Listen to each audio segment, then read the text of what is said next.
আমরা করতেছি হিসাব বিজ্ঞান। আজকে ক্লাসটা হবে হিসাব বিজ্ঞান দ্বিতীয় পত্র। কোন অধ্যায় করছিলাম? আমরা করছিলাম হিসাব বিজ্ঞান দ্বিতীয় পত্রের অংশীদার ব্যবসা অধ্যায় 2। আমি পূর্বের লেকচারে বলেছিলাম এই অধ্যায় থেকে তোমাদের প্রশ্ন আসবেই। এই অধ্যায় যদি তোমরা খুব ভালোভাবে অনুসরণ করতে পারো তাহলে খুব সুন্দরভাবেই তোমরা এমসিকিউ অর্থাৎ বহু নির্বাচনী এবং সৃজনশীল প্রশ্নের অ্যান্সার করতে পারবে। তাহলে পূর্বের লেকচারগুলোতে আমি মূলধনের সুদ, উত্তোলনের সুদ, মোট নগদ উত্তোলন, মূলধন কত প্রকার ও কি কি, উত্তোলন কত প্রকার ও কি কি, সেগুলো বিষয় নিয়ে আলোচনা করেছিলাম। আজকে কত সহজ পদ্ধতিতে লাভ লোকসান আবন্টন হিসাব প্রস্তুত করা যেতে পারে সেই করণীয় বিষয়গুলো নিয়ে আলোচনা করব। তার লাভ লোকসান গঠন করার পূর্বে আবন্টন প্রস্তুত করার জন্য তোমাদের কিছু কিছু মৌলিক বিষয় অবশ্যই আয়ত্ত করতে হবে, যাতে করে তোমরা খুব সহজেই এই লাভ লোকসান আবন্টন হিসাব প্রস্তুত করতে পারো। কৌশল দ্বারাই অনেক কিছু করা সম্ভব, আর এই কৌশলটি তোমাদের হিসাব বিজ্ঞানের সবচেয়ে গুরুত্বপূর্ণ একটি উপাদান হিসাবে বিবেচিত। এই কৌশলের মাধ্যমে আমি তোমাদের অংশীদার ব্যবসায় কত সহজ এবং সুন্দরভাবে করা যেতে পারে সেই নিয়মগুলোই আজকে আমি তোমাদের এই লেকচারে শিখিয়ে দিব। তাহলে আজকে আমরা আলোচনা করব লাভ লোকসান আবন্টন হিসাব নিয়ে। তাহলে আজকে আমাদের লেকচারের বিষয় হচ্ছে, আজকে আমরা লেকচার দিব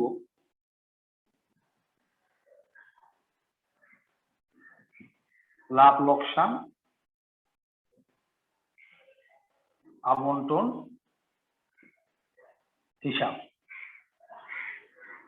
এই হিসাবটাকে আবার লাভ লোকসান বন্টন হিসাবও বলা যেতে পারে। আমি এখন যে টপিকগুলো লিখছি সেই টপিকগুলো তোমরা খুব ভালোভাবে মনে রাখবে।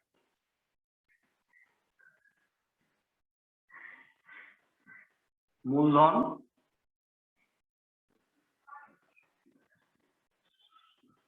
2 উত্তোলন,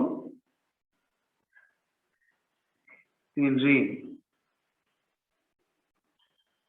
লাভ লোকসান আবন্টন হিসাবে মূলধন, উত্তোলন এবং ঋণ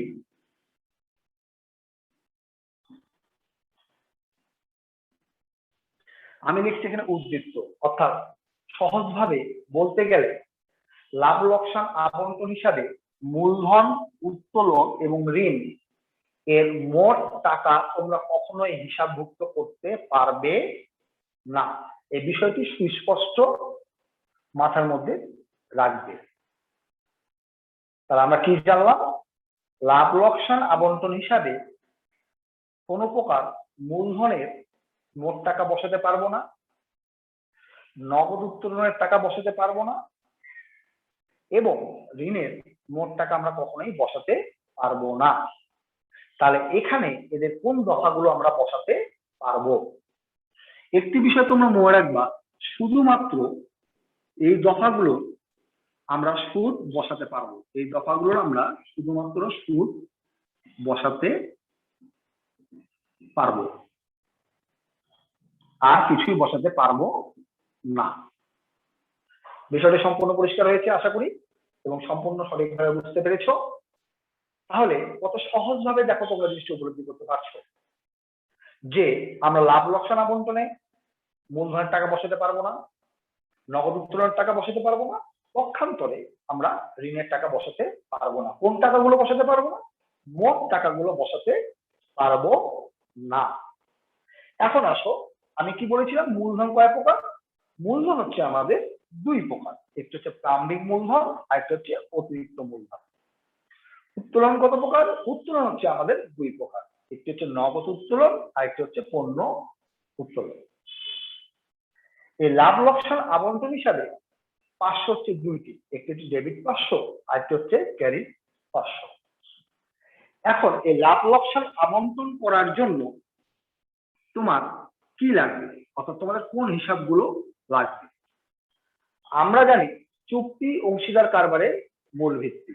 চুক্তি অংশীদার কারবারের মূল ভিত্তি, অর্থাৎ চুক্তি দ্বারাই তোমার অংশীদার ব্যবসা গঠন হয়ে থাকে। আর অংশীদার ব্যবসা যখন গঠন হবে, এই চুক্তির দ্বারাই আমাদেরকে লাভ ক্ষতি হিসাব প্রস্তুত করতে হবে। তাহলে লাভ লোকসান আবন্টনের পার্শ্ব হচ্ছে দুইটি, একটি হচ্ছে ক্যারিড পার্শ্ব, আরেকটি হচ্ছে ডেবিট পার্শ্ব। এই ডেবিট এবং ক্যারিডে কোন হিসাবগুলো হিসাবভুক্ত করতে হবে সেই সহজ কৌশলটি তোমরা আজকে শিখে নাও। তাহলে লাভ লোকসান আবন্টনে আমাদের ক্যারিড দিকে কি কি বসবে? লাভ লোকসান আবন্টনে ক্যারিড দিকে বসবে নিট লাভ,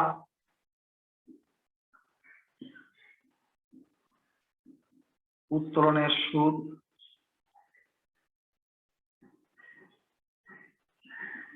পণ্য উত্তোলন, ব্যয়ের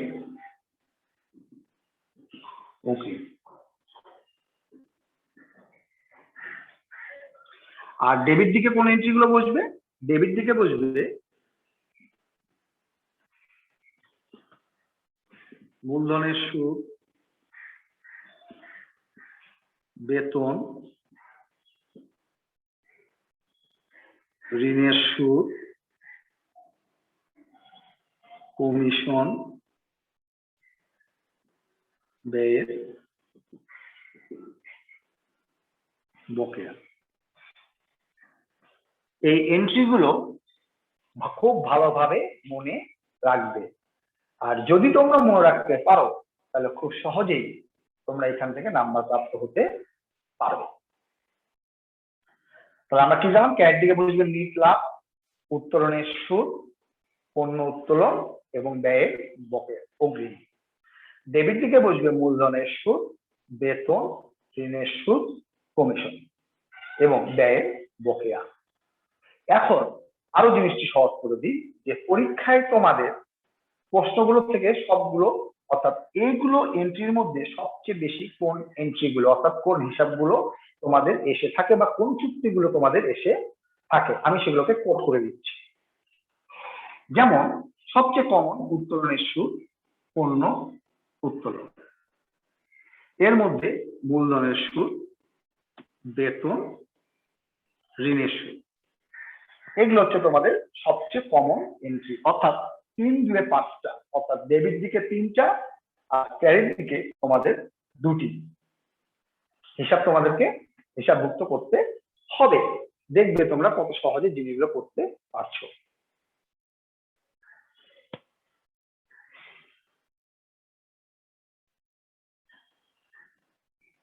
আশা করি বিষয়টা পরিষ্কার হয়েছে তোমাদের এবং সঠিক একটু ধারণা নিতে পেরেছ।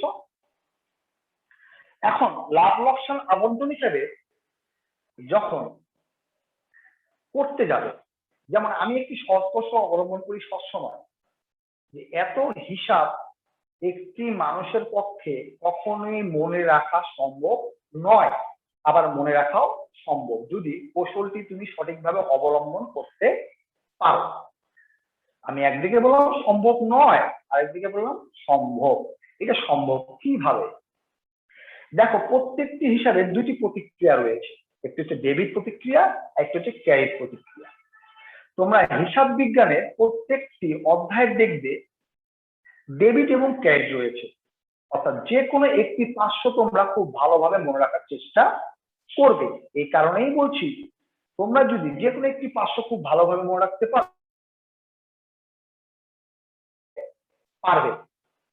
যদি আমরা ক্রেডিট পার্শ্ব মনে রাখতে পারি তাহলে আমাদেরকে ডেবিট পার্শ্ব খুব সহজেই করতে পারবো, মনে রাখবে। যদি আমরা ক্রেডিট হিসাবগুলো সঠিকভাবে মনে রাখতে পারি তাহলে খুব সহজেই ডেবিটের পার্শ্বগুলো আমরা মনে রাখতে পারবো। লাভ লোকসান আবন্টন হিসাব করার সময় ক্যারিড সাইডটা আগে করবে, অর্থাৎ ক্যারিড দিকের প্রথম ব্যাখ্যাটাই হবে লাভ লোকসান ব্র্যাকেটে নিট লাভ, অর্থাৎ আমি এখানে লিখেছি নিট লাভ। তোমরা ব্যাখ্যাটা লিখবে লাভ লোকসান ব্র্যাকেটে নিট লাভ। অর্থাৎ লাভ লোকসান আবন্টন যখন প্রস্তুত করবে ক্যারিড সাইডে এই ব্যাখ্যাটি দিয়ে তোমাদেরকে অঙ্কটি শুরু করতে হবে, অর্থাৎ গাণিতিক সমস্যার সমাধান করতে হবে। এরপরে দেখবে উদ্দীপকে কোন কোন চুক্তিগুলো রয়েছে, অর্থাৎ যে বা যারাই অংশীদারিত্ব রয়েছে তাদের মধ্যে কি কি চুক্তিগুলো রয়েছে সেই চুক্তি অনুযায়ী আমরা লাভ লোকসান আবন্টন হিসাব প্রস্তুত করব। আরো সহজভাবে বলা যেতে পারে, উত্তোলন সংক্রান্ত যাবতীয় তথ্য বসবে লাভ লোকসান আবন্টন হিসাবের ক্যাড দিকে। আমি কোট করে দিচ্ছি, উত্তোলন সংক্রান্ত যাবতীয় তথ্য বসবে লাভ লোকসান আবন্টন হিসাবের ক্যাড দিকে। অবশিষ্ট যে দফাগুলো থাকবে সাধারণত ডেবিট উদ্বৃত্ত বহন করবে। তাহলে উত্তোলনের সুদ আমরা ধার্য করব নগদ উত্তোলনের উপরে। আর আমরা জানি নগদ উত্তোলন 12 মাসের মধ্যে যে কোনো সময়ে উত্তোলন করা যেতে পারে। এরপরে আসো পণ্য উত্তোলন। পণ্য উত্তোলনের উপর কোনো প্রকার সুদ ধার্য করা সাধারণত যায় না বা যাবে না। এটি কখনোই মাথায় নিবে না যে আমি পণ্যের উপর সুদ ধরব। পণ্যের উপর ভ্যাট ট্যাক্স ধার্য করা হয়ে থাকে, কখনোই সুদ ধার্য করা হয় না। এগুলো খুব ভালোভাবে মনে রাখবে। এখন আসো ডেবিট কস্ট, মূলধনের সুদ। যখন মূলধনের সুদ নির্ণয় করতে যাবে, লক্ষণীয় বিষয় করবে যে কারবারে কেউ অতিরিক্ত মূলধন দিয়েছে কিনা। যদি দিয়ে থাকে তাহলে প্রারম্ভিক এবং অতিরিক্ত উভয়ের উপরই তোমাকে সুদটি ধার্য করতে হবে। এরপরে আসো বেতন। এই বেতন দফাটা নিয়ে আমি আরো বিস্তারিত আলোচনা করব। এরপরে ঋণের সুদ। যদি কারবারে কোনো অংশীদার ঋণ দিয়ে থাকে অবশ্যই তার উপর সুদ ধার্য করতে হবে। এখন কত পার্সেন্ট সুদ ধরবো? যদি তোমার চুক্তিপত্রে কোনো প্রকার ঋণের উপর কত পার্সেন্ট বা শতকরা হারে কত পার্সেন্ট সুদ পাবো বলা না থাকে, তাহলে অংশীদার আইন অনুযায়ী সর্বদা 6% হারে সুদ ধার্য করতে হবে। আর যদি নির্দিষ্ট করে বলা থাকে এত পার্সেন্ট হারে সুদ ধার্য করতে হবে, তাহলে সেই শতকরা হার অনুযায়ী আমরা ঋণের সুদটি নির্ণয় করব। পরবর্তীতে দেখো কমিশন। ব্যবসায় কমিশন দুই ভাবে নির্ণয় করা হয়ে থাকে, একটা হচ্ছে পূর্ববর্তী কমিশন, একটা হচ্ছে পরবর্তী কমিশন।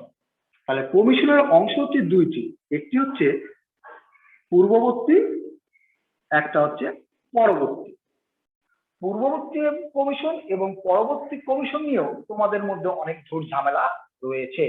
এই ঝুট ঝামেলা অর্থাৎ জট যেন না থাকে, সেই জট খোলার ব্যবস্থাই আমি তোমাদেরকে শিখিয়ে দিব। অংশীদার ব্যবসায়ের মধ্যে সবচেয়ে কঠিনতম এবং আমি বলি আবার সহজতম এন্ট্রি হচ্ছে বেতন। এটাকে আমি একটি ডেঞ্জার পয়েন্ট। অর্থাৎ প্রিয় শিক্ষার্থীরা, তোমরা 99% শিক্ষার্থী সম্পূর্ণ অঙ্ক করার পরও নাম্বার প্রাপ্ত হতে পারো না, শুধুমাত্র বেতন দফাটির জন্য। এই বেতন দফাটি তোমরা পরিপূরকভাবে বুঝে উঠতে পারো না, কখন আবন্টনে বসবে কখন আবন্টনে বসবে না, আবার কখন মূলধনে বসবে কখন মূলধনে বসবে না, আবার কখন আবন্টনে মূলধনে বসবেই না। তাহলে দেখো কতগুলো প্রশ্ন রয়েছে। এই প্রশ্নগুলো একটি ছাত্র বা শিক্ষার্থীর পক্ষে এতগুলো মনে রাখা সম্ভব নয়, আবার সম্ভব যদি সৎ কৌশল অবলম্বন করা যায়। পর্যায়ক্রমে এই বিষয়গুলো আমি তোমাদেরকে শিখিয়ে দিব। তাহলে আজকে আমরা আলোচনা করব প্রথমত কমিশন নিয়ে, অর্থাৎ কমিশন পূর্ববর্তী বললে কি করতে হবে এবং পরবর্তী বললে আমাদেরকে কমিশন নির্ণয় করতে হবে কিভাবে।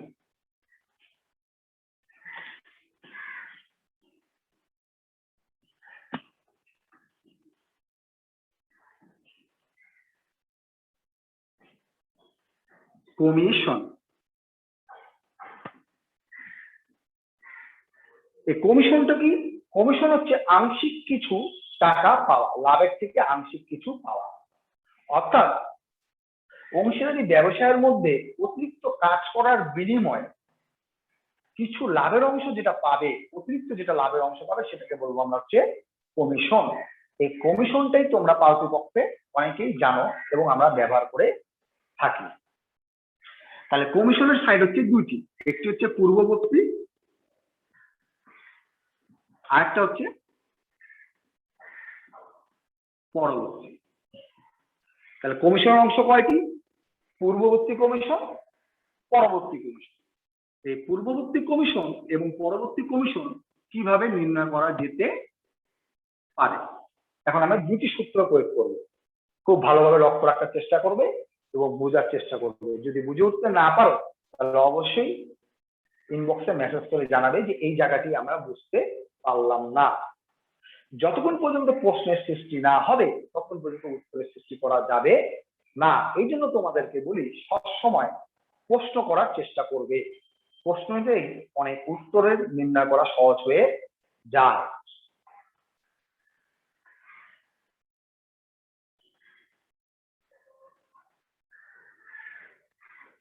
ইমরান খান শুনতে পাচ্ছ? Imran Khan,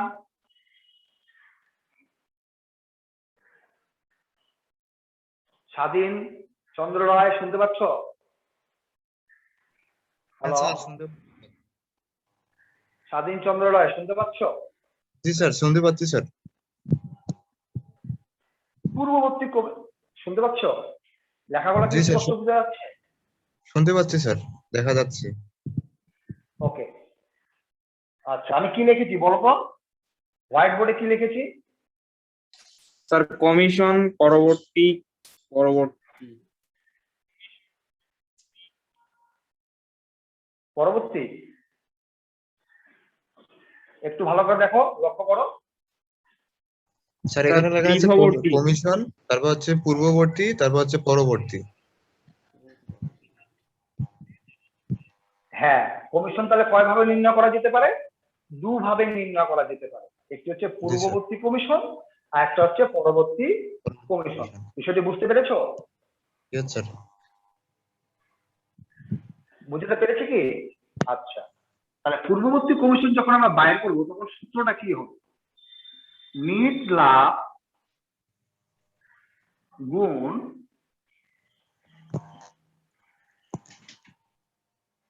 commission her by 100।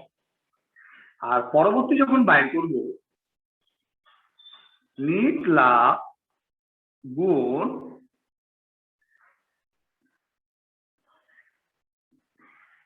Commission হার 100 যোগ কমিশন হার। দেখো দেখি লেখাটা বুঝতে পারছো কিনা সূত্র দুটি? স্যার আর একবার বললে ভালো হতো স্যার, একটু কম স্পষ্ট বোঝা যাচ্ছে আর কি শেষের দিকে। আচ্ছা, পূর্ববর্তী নিট লাভ গুণ কমিশন হার ভাগ 100 লিখেছো? ইয়েস স্যার, দেখতে পাইছি স্যার। লিখছি স্যার। বুঝা পেরেছো? জি স্যার, নেট লাভ গুণন কমিশন আর ভাগ তাহলে 100। এই হ্যাঁ হ্যাঁ, আচ্ছা তারপরটা তারপরটা হচ্ছে স্যার তারপরটা কি লিখেছি বলো? এটা গেল 1 নম্বর। 2 নম্বরে কি লিখেছি? হ্যাঁ স্যার, তারপর নিট হচ্ছে লাভ ইনটু কমিশন হার ডিভাইডেড বাই 100 নিট প্লাস লাভ, কমিশন। হ্যাঁ কমিশন হার। কমিশন হার। আচ্ছা, তাহলে এই দুটা পূর্ববর্তী এবং পরবর্তীর মধ্যে পার্থক্য কি রয়েছে বলো তো? স্যার ওইখানে হইলো নিচে স্যার কমিশন হারটা যোগ হয়েছে স্যার, আর কিন্তু উপরে পূর্ববর্তীতে ওইটা কমিশন হারটা যোগ হয় নাই। হ্যাঁ গুড, অনেক অনেক ধন্যবাদ। এই তো খুব সহজভাবে বুঝতে পেরেছো। পূর্ববর্তী বললে শুধুমাত্র আমরা 100 দিয়ে ভাগ দিব, আর পরবর্তী বললে 100-র সাথে কমিশন হারটা যোগ করে ভাগ দিতে হবে। বিষয়টা পরিষ্কার? জি স্যার, বুঝতে পারছি। বুঝতে পেরেছো? আচ্ছা, সে আমি এখন উদাহরণ নিলাম, ধরো সে কমিশন হচ্ছে 5%। কত পার্সেন্ট? 5%। এখন আমরা তাহলে এখানে সূত্র কি করব? নিট লাভ গুণ 5/100। কখনোই কিন্তু পার্সেন্ট করবে না। কি করবে না বলতো? জি স্যার, পার্সেন্ট। জি স্যার, পার্সেন্ট করবো না। হ্যালো, কখনোই পার্সেন্ট করবে না, কিন্তু গুণ দিবা, গুণ। পার্সেন্ট করবে না। অনেকে তোমরা বুঝতে থাকো পার্সেন্ট করে ভাগ দাও, পার্সেন্ট কিন্তু করবা না, কি করবা, সরাসরি গুণ করবা, কি করবা? স্যার গুণ করবো স্যার। গুণ করবো স্যার। হ্যাঁ হ্যাঁ, সরাসরি গুণ করবা, পার্সেন্ট করবা। দেখো আমি কি এখানে পার্সেন্ট চিহ্ন দিয়েছি, দেখো তো এই জায়গাটা আমি পার্সেন্ট চিহ্ন দিয়েছি না নাকি? স্যার। না স্যার। হ্যাঁ, আচ্ছা পরবর্তীতে আসো, তাহলে নিট লাভ গুণ 5, 100 যোগ 5। এখন 5% থাকলে যোগ 100 সাথে 5 দিবা, 10% থাকলে 100 সাথে যোগ 10 দিবা, যত পার্সেন্ট থাকবে 100 সাথে যোগ দিতে হবে পরবর্তীতে। বুঝা গেছে? জি স্যার, জি স্যার জি স্যার, বুঝতে পারছি স্যার। বুঝতে পেরেছো? এখন আসো, সবচেয়ে তোমাদের ঝামেলা করবে এই, তোমরা বুঝে উঠতে পারো না কোন নিট লাভের উপর আমরা ধরবো, কোন লাভের উপর আমরা কমিশনটা ধরবো, একটু তোমাদের কনফিউজ থেকে যাবে। আর কনফিউজ থেকেই তোমরা কনফিউজ হয়ে যাও, অর্থাৎ ফিউজ বানাতে বুঝো নাকি, আর পারো না। এই যেন তোমরা ফিউজ স্যার। যেন না হও, সবসময় যেন জ্বলে থাকো, তার ব্যবস্থা এখন আমি তোমাদেরকে করে দিচ্ছি। হ্যাঁ, এখন দেখো,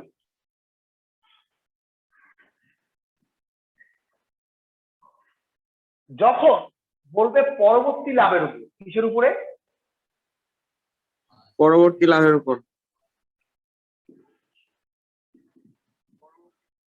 পরবর্তী লাভের উপর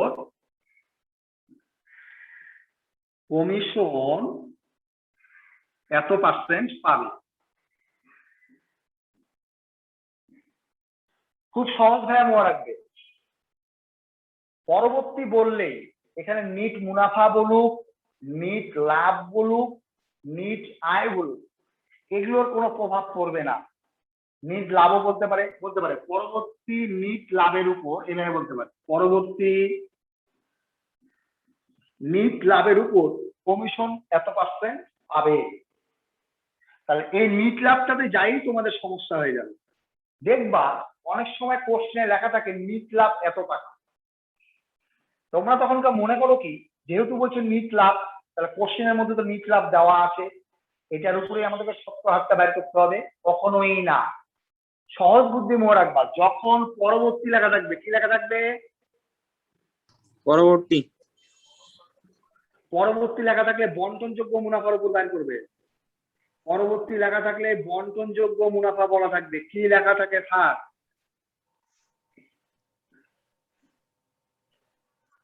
পরবর্তী বললে কার উপর লাভটা বের করতে হবে? স্যার বন্টনযোগ্য মুনাফা। পরবর্তী বললে কোন মুনাফা ধরে নিবে?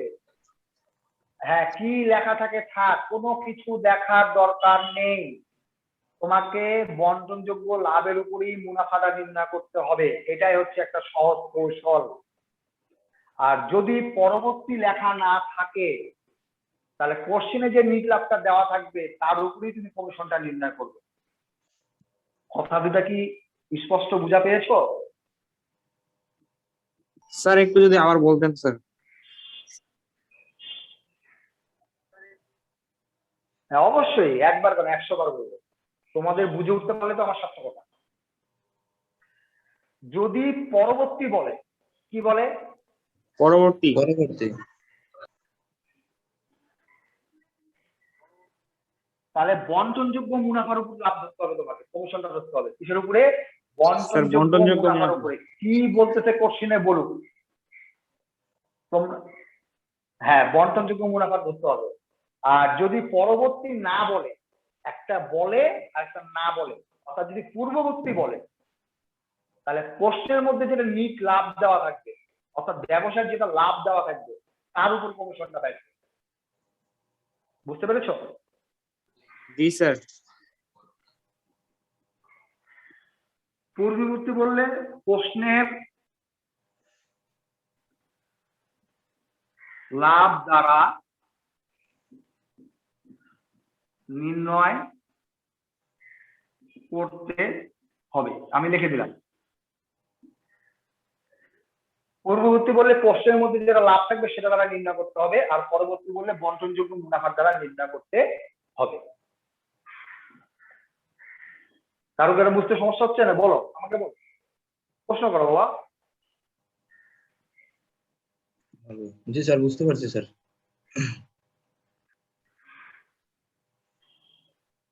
বুঝতে পেরেছো? জি স্যার, বুঝতে পারছি। আচ্ছা, তোমরা কি বই কিনেছো? বই কিনেছো? জি স্যার, বই কিনছি জি স্যার। স্যার, বই কিনেছে স্যার। দীপক স্যারের বই কিনেছো? দীপক কুমার নাথ, জি স্যার, দীপক কুমার নাগ। দীপক কুমার নাথ কিনছো? জি স্যার। কিনছো? আছে তোমাদের কাছে সাথে? জি স্যার, সাথে আছে স্যার। পাশে আছে তোমাদের? জি স্যার। আচ্ছা, একটু বইটা বাইরে করো তো। দেখো ওখানে কমিশন সংক্রান্ত আছে, তথ্য লেখা আছে, দেখো পোস্টের মধ্যে যাও। স্যার কি ফার্স্ট পেপারে স্যার? নতুন এডিশন, ফার্স্ট পেপারের প্রথম দ্বিতীয় হিসাব বিজ্ঞান দ্বিতীয় পত্রের প্রথম খণ্ড, অধ্যায় 2,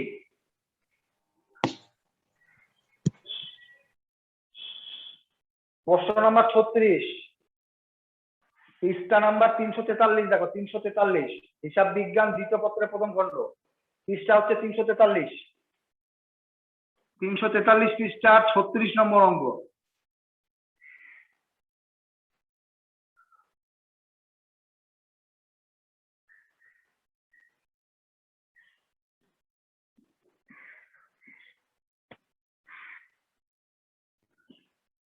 পাইছো?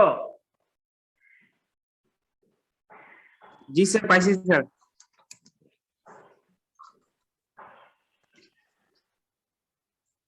পাইছো? জি স্যার।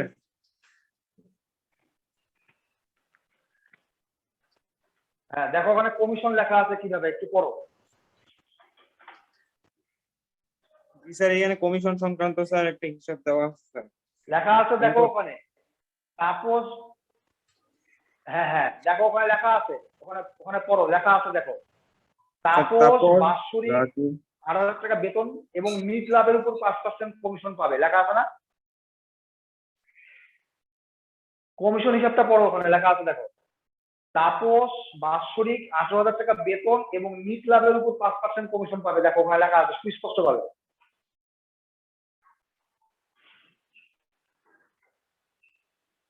দেখেছো?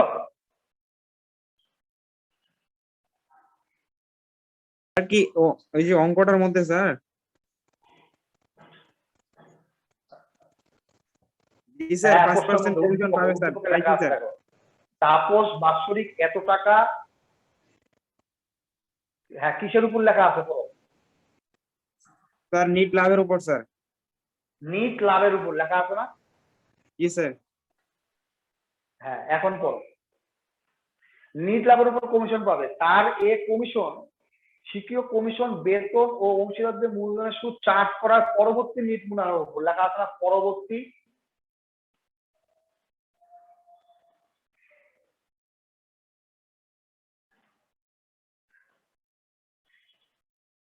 হ্যালো,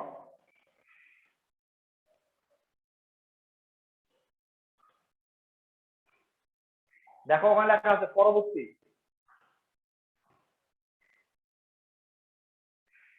জি স্যার, পরবর্তী লাভের উপর স্যার, এটা পাইছি স্যার। হ্যাঁ, তাহলে পরবর্তী লাভের উপর বললে সূত্র কি হবে? হ্যাঁ, পরবর্তী লাভের উপর বললে সূত্র কি হবে? স্যার পরবর্তী লাভ বলতে স্যার কমিশন হার, নিট লাভ বলো দেখি। ইনটু কমিশন হার ডিভাইডেড বাই 100 প্লাস কমিশন হার। হুম, আচ্ছা, কোন টাকার উপর আমরা ধরবো? জি স্যার।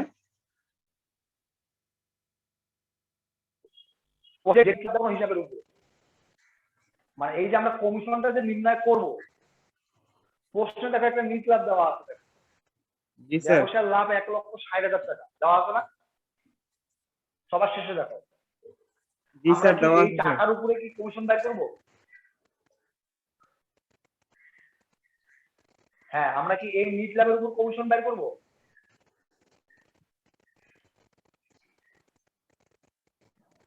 স্যার নিট ল্যাবের স্যার পূর্ববর্তী যদি স্যার দেওয়া থাকে তাহলে স্যার ওইটা নিট ল্যাবের উপর স্যার প্রশ্নে যেটা দেওয়া আছে তাহলে ওইটা বের করতে হবে স্যার। আর যদি স্যার দেওয়া আছে না থাকলে তো স্যার পরবর্তী। আর পরবর্তী বললে স্যার পরবর্তী লেখা না থাকলে স্যার বন্টনযোগ্য মুনাফা বের করে স্যার তারপরে নিট ল্যাব বের করতে হবে স্যার। কমিশন। হ্যাঁ, পরবর্তী কমিশন ধার্য করতে হয় ব্যবসায়ে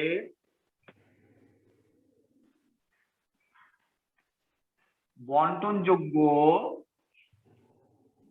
লাভের উপর।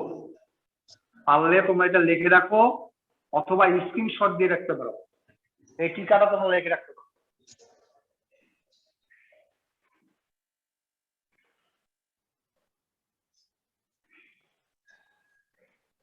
আর পূর্ববর্তী কমিশন ধরতে হয়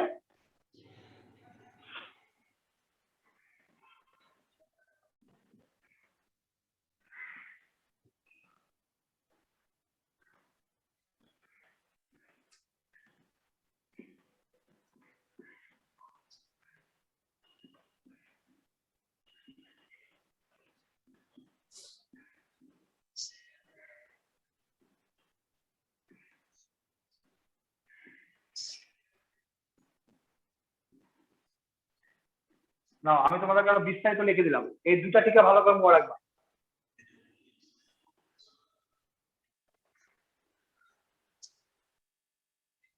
লেখাগুলো কি সুস্পষ্ট বুঝতে পারছো? জি স্যার। হ্যালো, বুঝা যাচ্ছে লেখাগুলো? জি স্যার।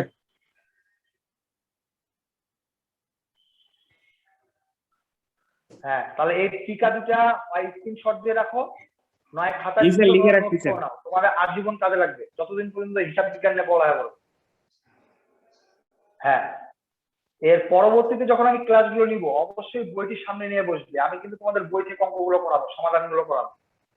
জি আর স্যার। তোমাদের বন্ধু বান্ধব যারা আছে অবশ্যই ক্লাসে অ্যাটেন্ড থাকার জন্য বলবা, কারণ তোমাদের জন্যই কিন্তু এত কিছু করা। আর তোমরা যদি না থাকো তাহলে তো আর জি স্যার, সবাই তো বোঝে ক্লাসের না স্যার। সার্থকতা পাবে না। পাবে কি?